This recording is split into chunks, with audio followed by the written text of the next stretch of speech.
This weekend, there is an inspiring performance happening here in the Valley that promises to make you think and feel. It's a one-man show called Black.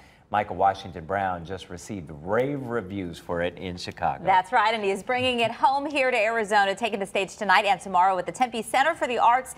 And he's here to talk about it with us first. And this is a passion project for you. You're writing this material, and you're taking on the voices of three characters who experience life as a Black person and all of that identity involves right Absolutely. Yeah. See, what happened for me was I was obviously born in England, and I came to the U.S. in 1992. And so initially, I didn't recognize the differences, but the longer I've lived here, the more I've realized, especially this question, people would come to me and say, well, you're not African American, right? I'm like, no, what do I call you? I'm like, Black, you know. And, you laugh, you joke about it. But the longer I've lived here, the more I started to recognize those parallel things that exist within the Black community.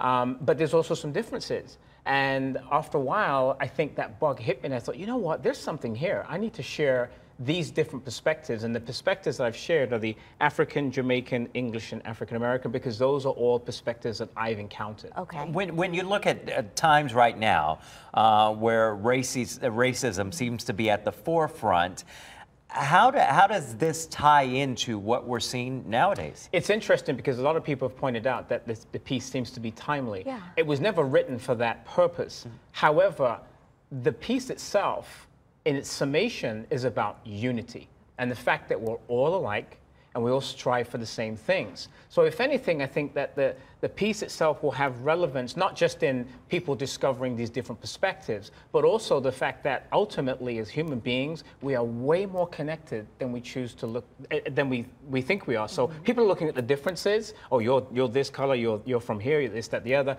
That's nothing of the fact that ultimately we're all people and we're striving for the same things in life, I feel. About finding connection with somebody who is maybe different from you, who are you hoping is going to be sitting in the audience? And what conversations do you hope will happen in the audience at that beautiful Tempe Center for the Arts tonight and tomorrow, and on through coffee and... I hope everybody and their grandmother is there.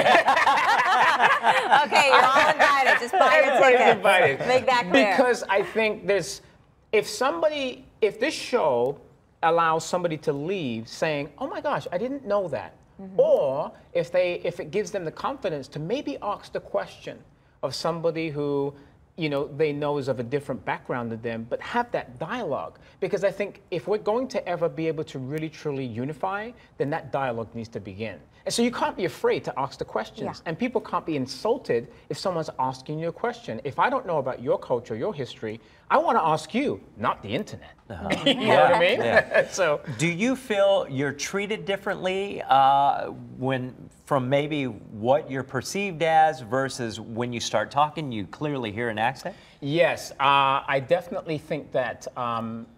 And see, I grew up in what I term as the Benetton environment. Like all my friends grew up. My first friend was Chinese.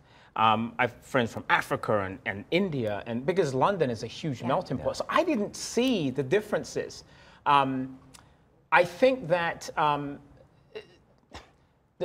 sorry. Repeat your question to me. Do you feel you're treated differently from how you're perceived versus when you talk? I think people think the accent maybe I'm a little bit smarter. I don't know. You Brits get the advantage. We think you're smarter and also funnier.